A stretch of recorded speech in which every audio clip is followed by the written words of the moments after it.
Hoy tengo el gusto, honor, privilegio de estar conversando con uno de mis primeros profesores en la universidad, casi que primero y último, don Javier Freire.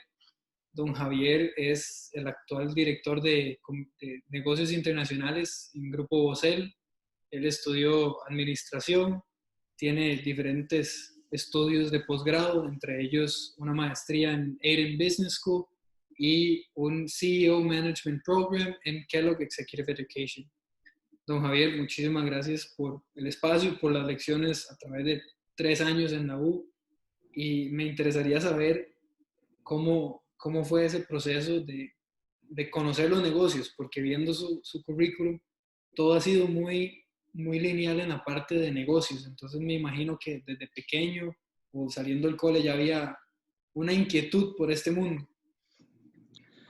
Gracias, Toscano, en primera instancia por invitarme. El placer es mío. Te vuelvo a repetir, para mí es un privilegio acompañarte hoy. Aparte de eso, vos has sido un estudiante ejemplar, por lo cual es muy grato ayudarte de alguna forma y compartir con vos hoy en la tarde. Y bien, Toscano, respondiendo a tu pregunta, yo creo que en mi casa ha habido una vocación comercial, ¿verdad? De mis papás, ¿verdad? El ejemplo de emprendedurismo, por un lado, de mi papá toda la vida. Mis hermanos han salido con una vocación comercial también importante. Siempre nos despertó esa inquietud por sacar la vida adelante. No había muchos espacios para tomarse algunas vacaciones distantes. Siempre nos enseñó a que a las cosas había que ganárselas, a trabajar desde tempranas edades. Y esto te va formando, ¿verdad?, de diferentes perspectivas. Inclusive en algún momento que la misma universidad, la primera universidad donde yo estudié, me invitó a ser parte del staff para que los ayudara a ser, digamos, un asesor académico en primera instancia, después a llevarle algunos eventos especiales a ellos como tal. Papá siempre me lo dijo, bueno, vea, es una decisión de vida. Si usted quiere, desde luego yo termino de pagar todo su proceso de formación, pero si ya decidís trabajar, tenés que saber que a partir de ese momento tenés que hacerle frente a tu vida, ¿verdad? Es una decisión tuya. Y yo, siendo mayor de edad y joven, no me di muy bien esas palabras y no le hice caso y empecé a trabajar desde que tenía 17 años, más o menos, que empecé en esos años. Y entonces el proceso de mi vida fue como muy adelantado en algunas cosas. Salí muy temprano del colegio, empecé en la universidad muy temprano, sin decirte que han sido procesos perfectos. Un cuatrimestre que no la hice bien por inmadurez y demás. Mi papá me agarró, me dio una lección en ese momento y de ahí volví a retomar las cosas como eran. Pero entonces muy temprano empecé a agarrar posiciones ahí interesantes. Empecé posiciones muy básicas, ¿verdad? Desde los diciembres que trabajaba en una tienda. Tengo unos familiares que son dueños de la Almería Polini, trabajé un diciembre por ahí. La vida te va, ¿verdad? Te va dando un montón de experiencia y te va formando. Empiezo con la universidad, después agarro una posición con Sony Corporation, una representación que tenía el país aquí de esa marca. Empiezo a hacer una supervisión sobre unas tiendas y sobre un mayoreo, y pronto después empecé a trabajar con La Nación, viendo la parte de distribución y de masa. Estuve por ahí unos años, es una gran escuela también. Después de que terminé el bachillerato universitario, sí pasó un lapso de tiempo entre cuando volví a retomar la parte de formación, más formación superior, a pesar de que yo hice muchísimo seminario en Harvard y hice mucho seminario con grandes escritores de literatura, sobre todo en marketing, en la parte comercial. Después me empecé a interesar por un tema más estratégico, un tema más financiero, entonces empecé a formarme también en esa parte, porque a pesar de que la vida te va enseñando, formación es formación, o sea, no te sustituye un buen proceso de formación, mucha experiencia, porque esa formación te ayuda a ser un mejor profesional. No que la vida no te enseñe, desde luego la experiencia tiene un factor vital en la vida, las cosas buenas y las cosas malas, y los éxitos y los fracasos y demás. Yo los fracasos en realidad los veo como un obstáculo que cuando los sobrepaso me ayudan a ser mejor persona y aprendo de ellos. Me he llevado muchos, ¿verdad? En la vida te pasa eso, ¿verdad? Pero bueno, empecé a formarme por ahí, entonces hice algunas especializaciones en comercio internacional, porque desde que tenía 23 años ya tenía posiciones regionales, primero con Alimentos Pro Salud, que en aquel tiempo era Sardimar, y entonces primero agarré una línea Centroamérica, después Centroamérica y el Caribe, después Latinoamérica y el Caribe. Tuve un lapso comercial en marketing en autos, ¿verdad? Que fue como un proceso de transición que tuve profesionalmente, que también me enseñó muchísimas cosas, pero después volví a retornar a la parte de comercio internacional. Trabajé muchísimos años con Roma Prince, más conocida como Pasta Roma en el país. Ahí desarrollé la exportación por 13 años de mi vida. Y básicamente el alcance ahí era el mundo, porque veía países de Sudamérica, veía todo Centroamérica, veía el Caribe, veía México, Estados Unidos, Canadá, Filipinas, Arabia Saudita. Empecé a ir a ferias comerciales a Europa, a Dubái. En Europa estuve en varias, en Alemania, estuve en España, estuve en París. Y entonces sí me dio la oportunidad, la parte comercial, que es donde entra, la parte laboral, que es donde entra la parte, digamos, de experiencia, donde empieza a formar, quitándote tal vez el radar de que los negocios solo son locales, sino que son un tema del mundo, ¿verdad? La gente me decía, ¿qué está haciendo Europa si ahí está Italia vendiendo pastas? Porque estás tocando las puertas, y la realidad es que empecé a vender varios productos en diferentes lugares. Y ¿verdad? La terminación de salida de Roma Prince es que todavía sentía que tenía otras cosas que hacer, ¿verdad? De formarme. Era una buena compañía si quería para pensionarme, si quisiera, una compañía tremendamente estable, pero yo quería más. Y de pronto esa no saciedad de tocar un techo, ¿verdad? Ese fue tal vez el sentimiento, sin evidentemente ofender a nadie, porque es una gran compañía. Y empecé a hacer otras cosas, y empecé a hacer también consultoría a nivel nacional e internacional. Hice algunos posgrados adicionales en comercio internacional y después en universidades en Chicago, que fue la que vos mencionaste. Y seguí, digamos, como acompañando. Yo tengo como una forma de pensar que cada 2 años tengo que, no por obligación, sino por un tema personal, de llevar alguna formación un poco más formal, si se quiere decir, entre seminarios, entre formación, entre generar más networking a través de ese tipo de formaciones.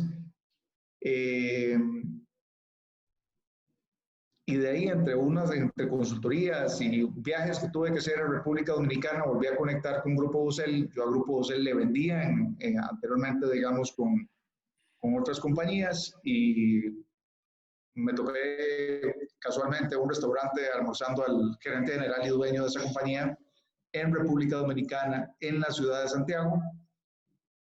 Y unos meses más tarde, como para resumirte esa historia, empecé a trabajar también con ellos, ¿verdad? Y tengo una responsabilidad de desarrollar un montón de países que en este momento lo estoy logrando.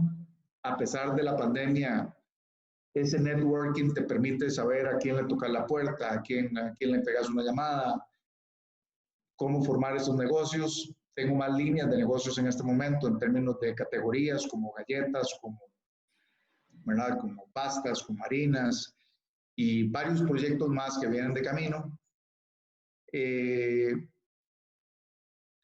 Y gracias a Dios, en medio de toda esta pandemia, que ha sido una lección para todos, ¿verdad? De obstáculos, de fricciones, de un montón de cosas más, al tener una categoría de desarrollo en una base alimenticia bastante cercana a la base de la pirámide, que son pastas, que son harinas, que son galletas y demás. Afortunadamente, en el caso de nosotros, la venta creció en esta época, ¿verdad? Entonces, lo que fue un obstáculo para mucha gente muy cercana, de hecho en la familia y demás, para efectos de nosotros ha sido, dentro de todo, un proceso con mucho obstáculo de la parte productiva y los mismos restricciones que no solo Costa Rica tiene, sino que los tiene el mundo. El proceso comercial ha sido bastante exitoso, ¿verdad? Yo creo que hasta ahorita está volviendo hacia la normalidad pre-COVID, pero ha sido, digamos, un año bueno. Un año bueno. Ahora, yo creo que esa pregunta de por qué comercio ha estado como en las venas, ¿verdad? Mucho al principio en la base, ¿verdad? De ventas, supervisión, jefaturas, gerencias regionales y pues hasta puestos más directivos, más estratégicos. Y, y afortunadamente creo que ha sido una buena historia, ¿verdad? Sin decirte que todo ha sido fácil, ¿verdad? Ha sido un proceso de mucho obstáculo, que yo siempre le digo a la gente cercana, vean, tener éxito y progresar en el tiempo no se brinca, ni se brincan las gradas, ni se brinca el tiempo, ¿verdad? Es un proceso. Pero sí te puedo decir, Toscano, que ese proceso está en uno, ¿verdad? No hay nada más. Uno podría achacarle un problema a todas las diversas situaciones, pero está en uno despertar nuevas oportunidades de negocios, está en uno despertar, ver la vida con un optimismo diferente, sin ser ciego, ¿verdad? En que lo que está pasando es grave y que está afectando a mucha gente y que, bueno, no puedo tapar tampoco el sol con un dedo, pero sí está en uno ver la vida con una perspectiva diferente.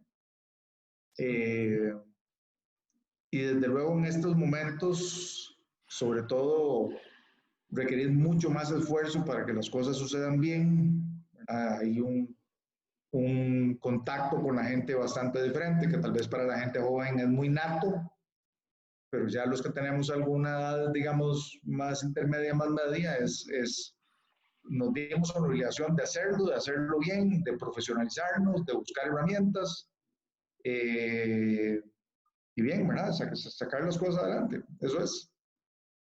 Sí, tal vez voy a empezar de atrás para adelante. Nato no creo que sea porque muchos, o sea, muchos nos hemos quejado de nos hace falta la universidad. O sea, tenemos las clases, sí, pero nos hace falta esa parte social de la universidad, de estar con los compañeros. Entonces yo creo que ha sido para todos. Eh, Hablando tal vez puntualidades para ya después llegar a otra pregunta que me sale. Me acuerdo que en el curso de Intro Admi, Introducción a la Administración, nuestra generación fue, creo yo, la más fuerte o una de las más grandes que entró a la LID. Un grupo muy grande, todavía seguimos juntos. Y en la clase suya, era, creo yo que fue el último año en Pasta, bueno, Roma Prince, Pasta Roma, pero ahí es donde venía la historia o el chiste, que nosotros llegábamos a veces y decíamos, ¿cuántas veces va a dar el profe hoy un ejemplo de pastas? ¿Cuántas veces va a mencionar el desarrollo en tal país o no sé qué? Y en ese momento lo veíamos como un chiste porque decíamos, decir pastas y pastas y pastas, pero después uno cae en cuenta, puchica, está agarrando la teoría, está agarrando que es un plan estratégico, que es la misión, que es internacionalización, estados financieros y todo eso, pero nos está dando ya el conocimiento y las experiencias first hand. O sea, él ya vivió esto, tiene este conocimiento y nos los está pasando, contándonos estas historias que nosotros en el momento veíamos graciosas, pero a muchos después nos quedó como, ay, no, el profe había comentado esto o tal cosa, y son cosas muy valiosas al final. Con esto me llama la atención que mencionan lo de se tiene como obligado a hacer cursos o hacer programas de educación cada 2 años. ¿Por qué? Mira, yo creo que el proceso de educación no se termina y el mundo evoluciona ahora cada vez más rápido. Hay muchos cambios profundos de sociales, tecnológicos, políticos, eh, modelos comerciales, eh, diferentes visuales de cómo, ¿verdad?, potenciar compañías a nivel financiero, de cómo empezar a conectar las compañías más directo con el consumidor final, cómo administras toda esa gente que está interactuando con tus marcas, con tus productos y servicios. Y cambia tan rápido, Toscano, que tal vez en mi modelo puedo decirte que cada 2 años hago uno formal, pero durante el año hago 3, 4 seminarios de actualización, donde todo el tiempo estoy escuchando. Y aquí hay un tema importante que es el manejo del tiempo. En este curso en Kellogg, en la Universidad en Chicago que te he mencionado, tuve la oportunidad de conocer al CEO de Campbell, de los productos Campbell en Estados Unidos, un tipo que, si no me equivoco, porque es información pública, ganaba cerca de $70 millones al año. Un vueltito. Sí, ¿verdad? Pobrecito, estaba en problemas el muchacho, pero entre otras cosas, mucho de lo que nos enseñó justamente transmitiendo experiencia es el manejo del tiempo, ¿verdad? Si vos querés ser experto en una materia, no podés solo, ¿verdad?, pensar que con la etapa de formación universitaria ya estás formado. Es un proceso de educación, es como un médico que la medicina avanza y si no se actualiza, en el tiempo pierde competitividad porque viene un muchacho joven graduado de Alemania con 100,000 títulos adicionales y le pasan por encima. Es un tema personal. O sea, ¿qué tan competitivo te volvés vos como profesional en el tiempo? Entonces tenés que estar muy dinamizado en actualización de información. Yo siempre recomiendo a mis estudiantes que se suscriban a un Harvard Business Review, a un financiero, ¿verdad?, revistas locales, internacionales, que te den un poco de información. Y entonces, volviendo al tema del tiempo, ese señor nos decía, yo tengo 20 años de no ver tele, y la verdad es que yo me asombré del dato, y dice, bueno, es que es muy sencillo, o sea, ustedes en qué quieren gastar su tiempo, si ustedes quieren más, ¿en qué quieren gastar su tiempo? ¿Quieren ver redes sociales? ¿Quieren ver televisión? ¿Quieren estar pegados viendo Netflix todos los días? ¿O qué es lo que quieren en la vida, ¿verdad? Si no, hay que dedicarle la vida a procesos de mejora, a cuidar la organización, a mejorar uno hacia lo interno y evidentemente a que entonces ese tiempo libre sea una balanza para lo que es realmente importante en la vida, ¿verdad? La relación, vuelvo a repetir, una relación, por lo menos en mi caso, con Dios, que hay que dedicarle tiempo. Hay que dedicarle tiempo a la familia, claramente. Que ese tiempo con la familia sea de un poquito más de calidad, ¿verdad? Si es poco, que sea de mayor calidad.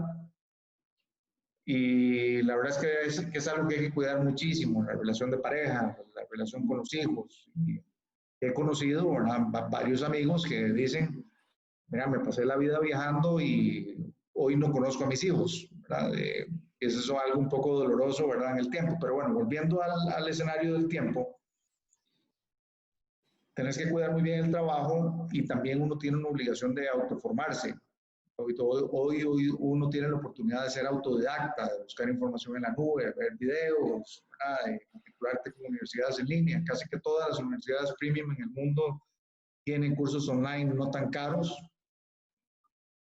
Y si me preguntas, yo hoy prefiero un profesional que sepa de varias cosas y que me ayuda a resolver muchas cosas dentro de una compañía, en un especialista nato, ¿verdad?, en algo muy específico y que no me permita ni desarrollarle más capacidades ni que me dé soporte con lo demás. Y te voy a explicar por qué.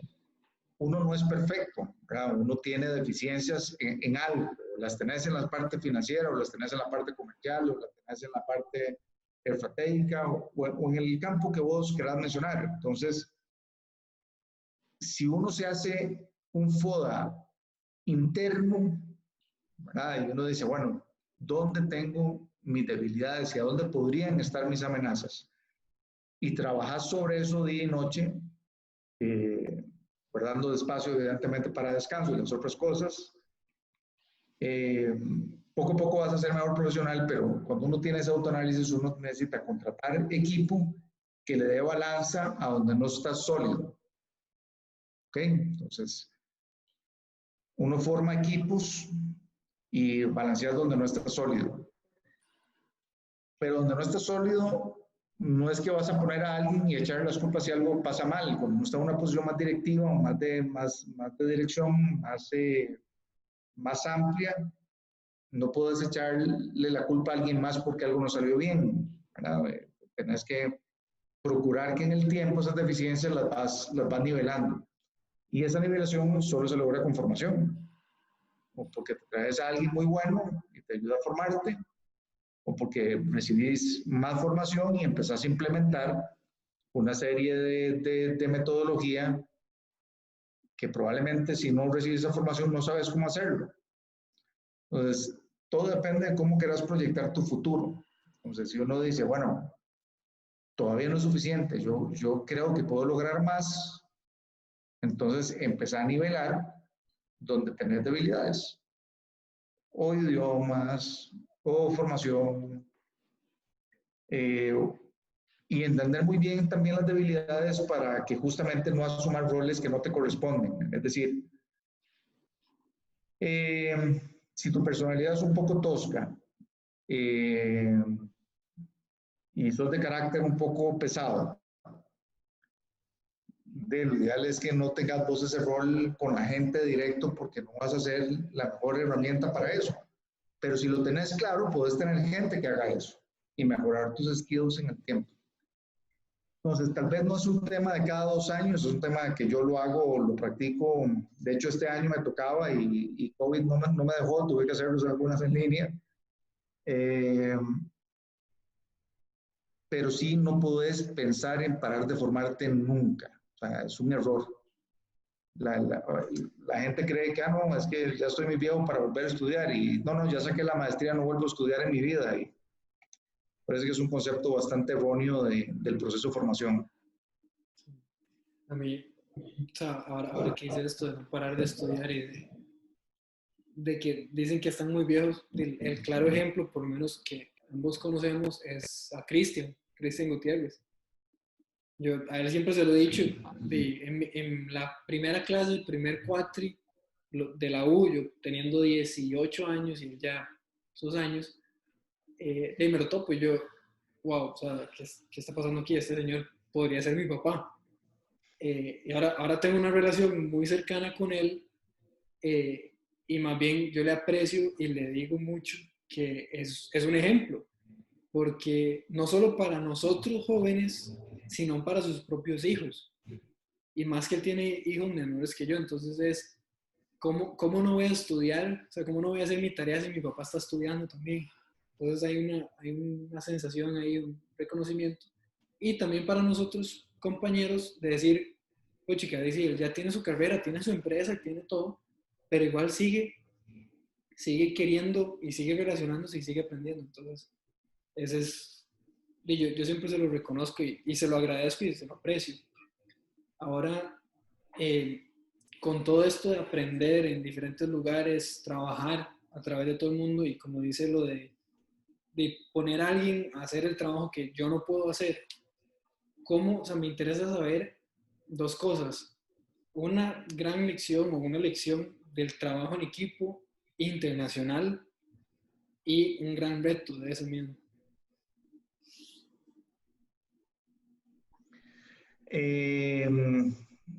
Mira, hay muchas cosas que culturalmente tenés que empezar a acoplarte porque cuando uno llega a un país a desarrollar algo, el mundo no cambia por uno. O sea, es decir, uno puede hacer muchas cosas buenas, meter una presión diferente, llevar un sistema diferente, y empezar a entonar en el equipo en las metas comunes, que es algo bien importante, no es un tema solo de metas personales, sino de metas comunes,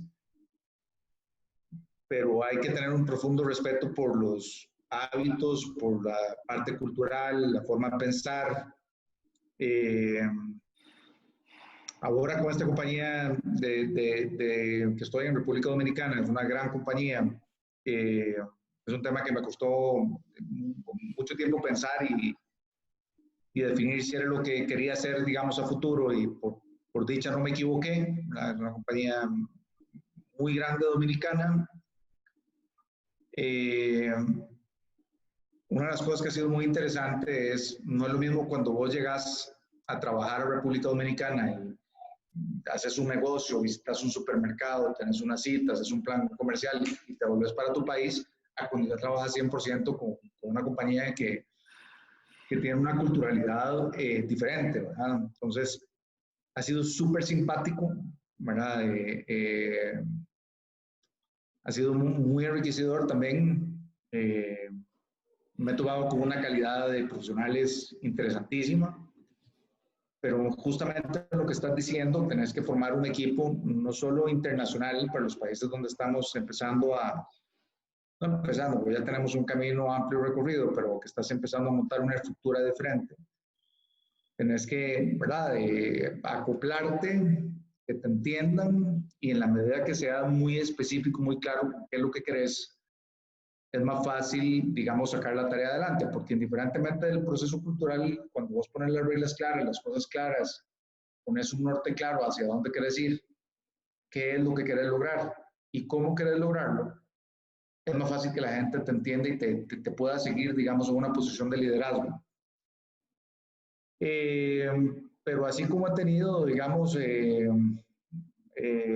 experiencia con alguien del Caribe que habla tu mismo idioma y que lo que hay es una parte cultural, y también he tenido la oportunidad de contratar gente hindú, por ejemplo. Y ahí hay un choque cultural importante. Y te relacionas de pronto con alguien de Arabia Saudita y vos decís, wow, ahora sí veo un choque cultural. Yo nunca había sentido un choque cultural tan importante en mi vida como en Arabia Saudita, por ejemplo. Ni siquiera ni en el mismo Dubái, ¿verdad? Es mucho más cerrado la cultura, pero igual llegas a ciertos países donde simplemente piensan diferente que uno y es un proceso en ambas vías, ¿verdad? Es un proceso para que se acostumbren a uno y no acostumbrarse a un equipo. Pero yo te diría que mientras todo esté claro, digamos, cuáles son los objetivos, qué es lo que querés, cómo los vas a medir, cómo los vas a reconocer los esfuerzos, cómo motivas al personal, mientras toda esa parte esté bastante clara, las diferencias culturales las puedes pasar sin problemas, ¿verdad? Y evidentemente tiene que haber una curva de respeto muy amplia, porque el mismo lenguaje corporal que uno tiene choca, ¿verdad? Dependiendo de hacia quién te dirijas, cómo te dirijas. Las líneas de respeto hacia la gente mayor cambia de un país a otro. En el mundo de los negocios no siempre puedes ponerte por debajo cuando estás negociando de tú a tú con una contraparte, ni aunque sea un adulto mayor, en el negocio tenés que estar nivelado, y eso no significa faltar respeto, pero sí nivelado, teniendo la propiedad para opinar a favor o en contra. Pero sí, ha sido, la verdad es que es súper enriquecedor. Mi consejo ahí, Toscano, es siempre cuando tengas ese choque, tenés que tener muy claro hacia dónde vas, cuáles son los objetivos, cómo los vas a motivar, conocerlos. O sea, no es solo saber cómo es la familia, no es solo saber si tiene hijos, no es solo saber si está casado, no solo los gustos y preferencias en la parte deportiva, por ejemplo. Tenés que ir un poco más allá y que no se vuelva un número más. Yo creo que la personalización siempre es importante, ¿verdad? Tener muy claro qué es lo que está pasando alrededor de la persona es muy importante, te lo valoran mucho, y desde luego teniendo cierta prudencia y distancia en algunas cosas, sobre todo en línea de respeto, que lo repito un par de veces porque culturalmente lo que para vos, lo que para una cultura está bien, para otra no, hay que cuidar mucho las palabras, qué decís, qué no decís, cómo lo decís, hasta tenés que conocer qué no significa bien en otro país, ¿verdad? Me pasó una vez una capacitación en Venezuela, que todavía en los años que era Venezuela atractivo y era un país, bueno, con muchas, evidentemente con muchas cosas buenas, estaba dando una capacitación a un grupo de un equipo comercial, desde el gerente general estaba ahí hasta, o sea, hasta merchandise del negocio, y dije una palabra que significa algo muy malo en Venezuela, y la gente explotó de la risa, entre la risa de burla, de asombro, con los ojos abiertos, y yo dije, algo, ¿verdad? Aquí no está bien, ¿verdad? Entonces, ¿qué dije? ¿Por qué están así? No sé qué, no sé. Lo que dije fue, bla, y la vuelvo a repetir, y era tan pesada la palabra ahí en Venezuela que en algún momento pensaron que yo estaba, ¿verdad? Abusando de mucho con la palabra, y pude contar qué es lo que significaba para efectos de nosotros y pidiendo perdón a la audiencia. Pero bueno, hasta eso tenés que ir conociendo y balanceando, ¿verdad? Sí. Sin embargo... Esas creo yo, perdón, esas creo yo que son los mejores malentendidos. Porque, o sea, uno está tratando de decir las cosas de una forma bien, pero la otra persona nada más pega contra una pared y es, ¿qué carajo le acaba de decir? Es simpático, ¿verdad? Es simpático, pero sí hay que tener cuidado, Sí, definitivamente, total. ¿verdad? Pero bueno, trabajar con gente afuera, Toscano, la verdad es que te da mucha riqueza cultural, te enseña mucho, aprendes de la gente, aprendes de las culturas, qué es importante, qué no es importante, qué valoran. Yo soy un poco plano, yo saludo a todo el mundo, ¿verdad? Me le acerco, trato de acordarme los nombres. Eh, y tal vez uno en Costa Rica no tenés esa, ese celo elitesco, ¿verdad? Que alguien lo saluda, alguien que no, son más planos. Y la verdad es que he tenido, digamos, una buena relación. He hecho, de hecho, muchos amigos en muchos países. Es bastante vacilón, pero ahora con el COVID me llamó gente de Barbados, me llamó gente de España, me llamó gente de Inglaterra. He tenido contacto con amigos por todos los lados del mundo. La gente que realmente te va quedando en el tiempo, ¿verdad? Porque sin duda los países y los negocios no son solo la empresa, sino la gente. O sea, puede ser una estupenda empresa y llega alguien tóxico y te descompone el ambiente, así como, ¿verdad? Como vas construyendo relaciones en el tiempo y se vuelven amigos de vida, ¿verdad? Casi imperdonable ir a esos países y que no, ¿verdad? No abres el teléfono y digas, voy para allá, vamos a cenar, vamos a almorzar, los atiendo, etcétera. Y es un proceso, la verdad, súper interesante, bien, bien interesante. Mira, finalmente trabajar con gente afuera es riquísimo, ¿verdad? Uno terminas aprendiendo de tantas cosas, mientras no le pase a uno, como dice mi papá, que en algún momento ya uno cuando está un poco más viejillo, si le entra algo se borra del disco duro, ¿verdad? Entonces, Y ya no hay campo. no me enseñen nada más, ¿verdad?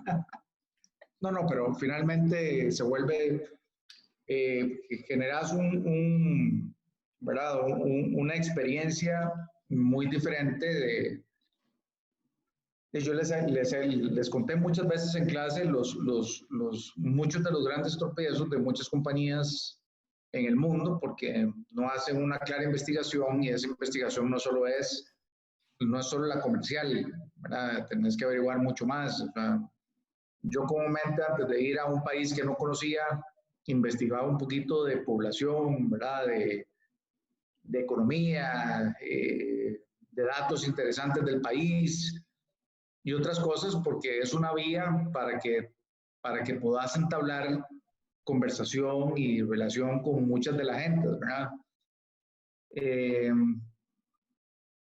Pero realmente no todo el mundo está dispuesto a hacer eso. Vos vas a reunirte con una compañía y la gente no sabe qué es lo que hay detrás, no investigan de la historia. Hoy saber de Toscano es ponerlo en Google y aparecen un montón de referencias. Si pones una compañía y te aparecen un montón de referencias. Si pones un país y te aparece un montón de referencias. Entonces, en medio de todo esto hay que tener la sagacidad de cómo te preparas para cada uno de esos encuentros.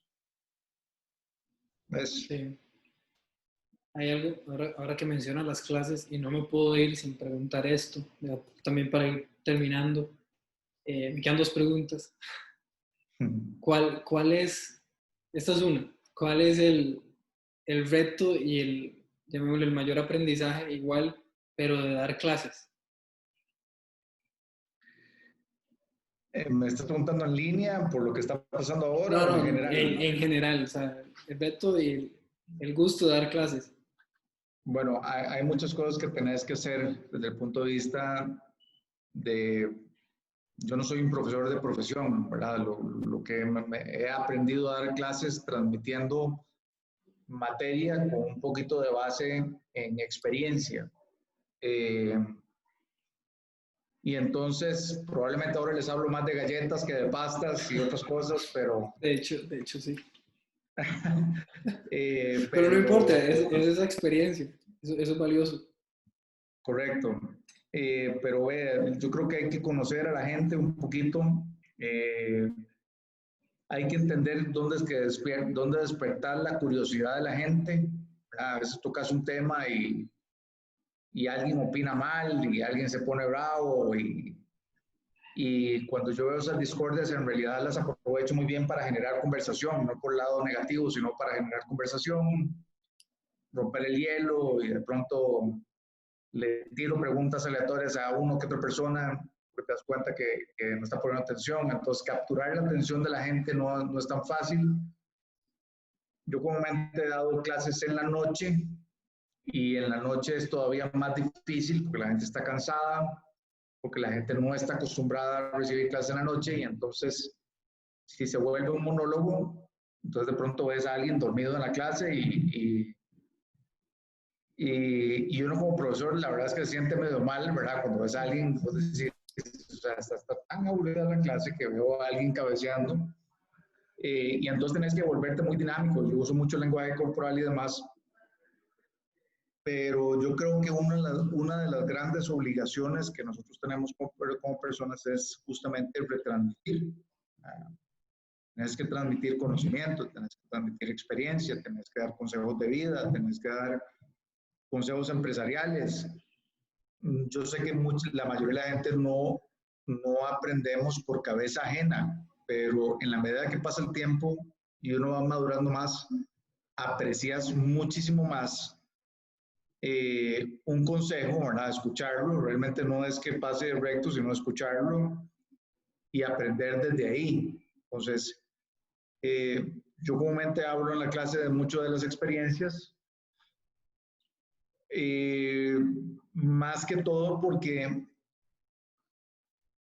es como la mejor vía en la que puedes explicar cómo funcionan las cosas en el mundo, ¿verdad? Uno está en la clase, está oyendo un montón de cosas y ahí tenés que retransmitir dos cosas, tenés que retransmitir experiencia y tenés que retransmitir herramientas y tenés que simular situaciones donde vos le digas, esto que estás viendo en la clase, la forma en la que vos realmente lo ves en la vida es A, B, C, D, F, E.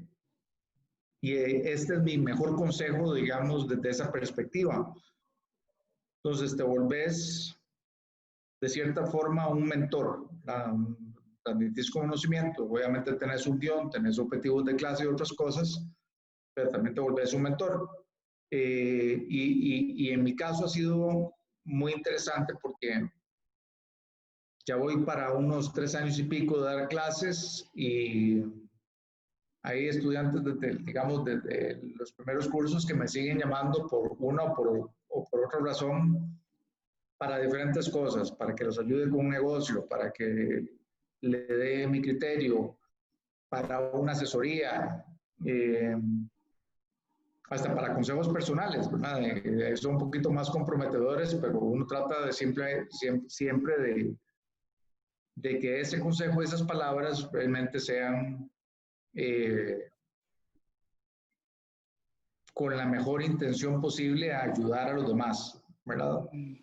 Esto empezó, yo di unos cursos cortos en la UCR, en algún momento tuve una reunión con el rector por otras cosas, me ofreció la oportunidad y evidentemente en la medida que vas dando un curso y vas dando clases, te vas profesionalizando, ¿verdad?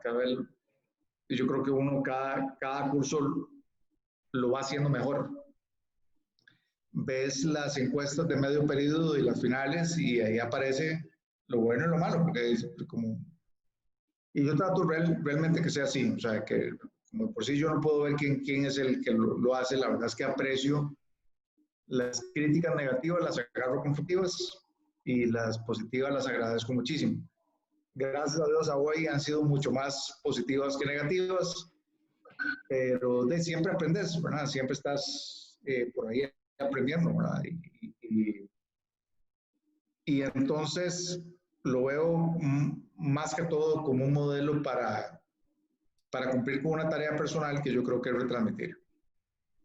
Demanda mucho tiempo, no es un tema solo las 3 horas de la clase, sino la preparación previa, el manejo del argumento, las tareas que quedan posteriores, la evaluación, la coordinación, etcétera. Pero en fin, en el tiempo le he tomado mucho cariño a la tarea y entonces lo hago con mucho gusto.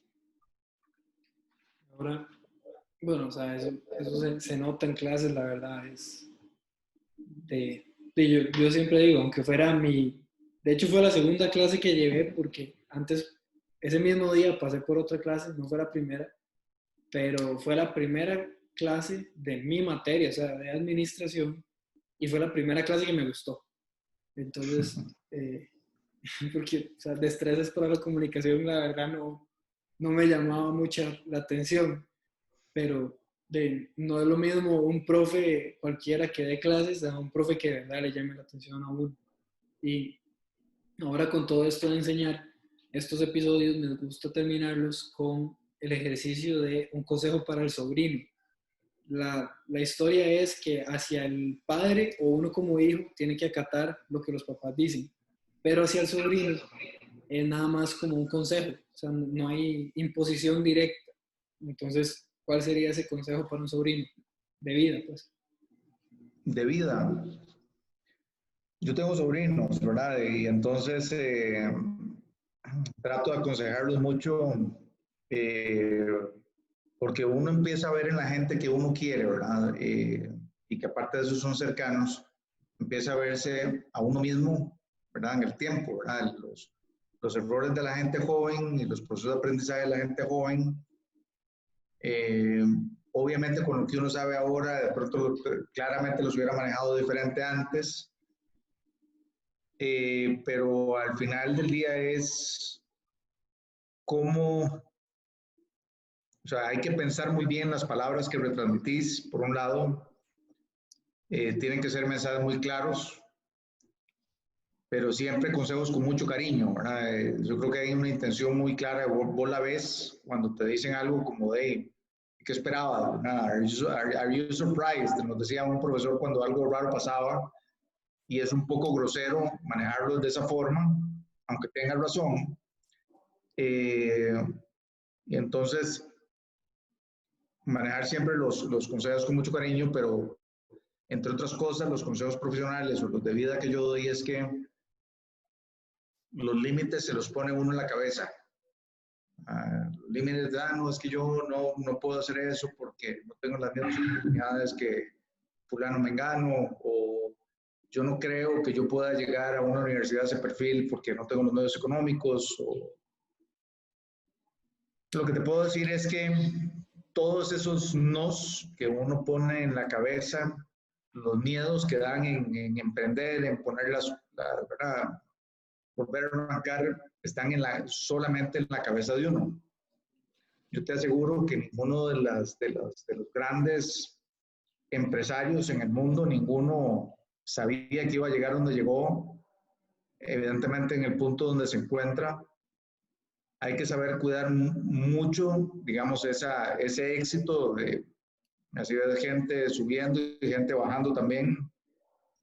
Hay que cuidarlo mucho, hay que ser respetuoso, hay que ser humilde, ¿verdad? Hay que saber que las cosas no son para siempre, que hay momentos buenos y hay momentos malos, y entonces de los buenos tenés que saber cómo capitalizás para que los malos niveles, y de los malos aprender, pero más que todo por ahí, las limitaciones están más en la mente de uno que realmente las limitaciones que existen. La cultura nuestra señala mucho el fracaso y uno se avergüenza en el fracaso, pero digamos que si ese fracaso en el tiempo fue por factores exógenos o porque cometiste errores que ya en algún momento, en una etapa, no pudiste enmendar, fracasas, lo que uno ve en culturas más desarrolladas es que es parte vamos a ver, cuando yo he investigado empresas en Estados Unidos, porque quiero saber cómo están a nivel crediticio para venderle mi producto, yo veo dueños o CEOs o propietarios que han quebrado 2 y 3 veces en la vida. Y uno dice, bueno, ahora tienen una empresa maravillosa, buena, etcétera. Y entonces donde te das cuenta que de los fracasos hay que aprender y que hay que tratar de realmente aprender bien, ¿verdad? No cometer exactamente los mismos errores, pero son solo una parte de la vida.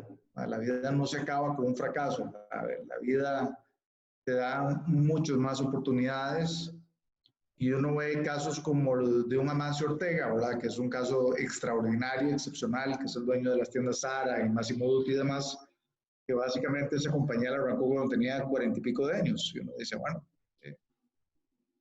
realmente no es una condicionante ser joven para emprender, todo lo contrario, es un buen momento para emprender, pero no significa que la vida no la pueda reconvertir en el tiempo. Uno forja lo que quiere. Y entonces, devolviéndome a la pregunta tuya en términos de consejos, es que el que puede visualizar a dónde quiere llegar, uno es uno. No depende ni de tu papá, no depende de tu hermano, no depende de un buen trabajo, no depende de muchas personas, depende solamente de uno. De pronto, en algunas ocasiones hay un poquito suerte, pero la realidad es que nadie te contrata una buena posición por suerte. O sea, tratan porque tenés un currículum, porque tienes una experiencia comprobada, porque entiende uno que la persona le gusta hacer bien las cosas, porque hay buena empatía, y otras cosas que sí, claramente dependen de uno en esos procesos, ¿verdad? Cómo manejas tus relaciones. Uno ve mucha gente teniendo éxito, y perdonando el francés, mejor no voy a decir malas palabras, siendo malas personas, ¿verdad? Cuando encontrás personas que no le importa nada de lo que pasa alrededor para tener éxito, yo no tengo esa línea de pensamiento.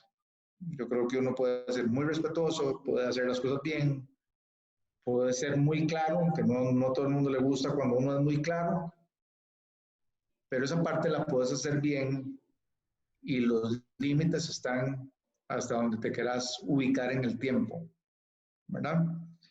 O sea, a los sobrinos hay que tratar igualmente de transmitirles con mucho cariño ese tipo de consejos, ¿verdad? Y bien, ¿verdad? Decir las cosas bien, buscar las palabras adecuadas. Y una cosa muy importante, Toscano, es que vos no puedes ser un buen líder si no estás dispuesto a ser ejemplo para eso. Uno dice, no, es que ser líder es porque tengo la posición. Y no. Vos sos un buen líder porque sos un ejemplo de trabajo, sos un ejemplo de valores, sos un ejemplo de hacer las cosas bien, de trabajar duro. Y la verdad es que más bien creo que no sos un buen líder si no estás dispuesto a hacer todo ese tipo de sacrificios. Y cuando estás ahí, tenés todavía más responsabilidades. O sea, vos ves a un líder que mucha gente los tiene endiosados, cometen un error y los crucifican horriblemente. Entonces, tenés que saber que estar en esas posiciones también tienen un grado muy alto de responsabilidad, por un lado, que tenés menos oportunidades de fallar con frecuencia, ¿verdad? Pues hay que dar pasos muy seguros, pero bueno, finalmente si cometiste un error, también se pueden enmendar. Pero el tema del liderazgo, principalmente es porque lo lideras con carácter, lo lideras por tener las cosas claras, pero sobre todo porque estás dispuesto a hacer cualquier esfuerzo que mucha gente no está dispuesto a hacer, ¿verdad? Y a dar ejemplo por donde mucha gente no está dispuesto a hacer. Y eso es tal cual, ¿verdad? Es como, te lo voy a poner un ejemplo muy sencillo, tal vez un poco tontillo, pero pues ves a algunos papás que están con el cigarro en la mano y le dicen al hijo, no fume. Sí. Y se vuelve muy ridículo, ¿verdad? Entonces, los que están alrededor les das un buen consejo, pero sobre todo cuando lo puedes predicar con el ejemplo. Okay. Sí, eso último es sumamente valioso también. Don Javier, muchísimas gracias por el tiempo y de las lecciones, no solo de materia, sino ahora en este ámbito. Toscano, encantado. En lo que pueda servirte más adelante, encantado. El tiempo fue muy rico, muy sabroso. Al final son experiencias de vida. Y ojalá que fortalezca el proyecto que tenés y que sea de ayuda para mucha gente también que estoy seguro que está, cada vez que publicas algo están deseosos de salir y escucharlo.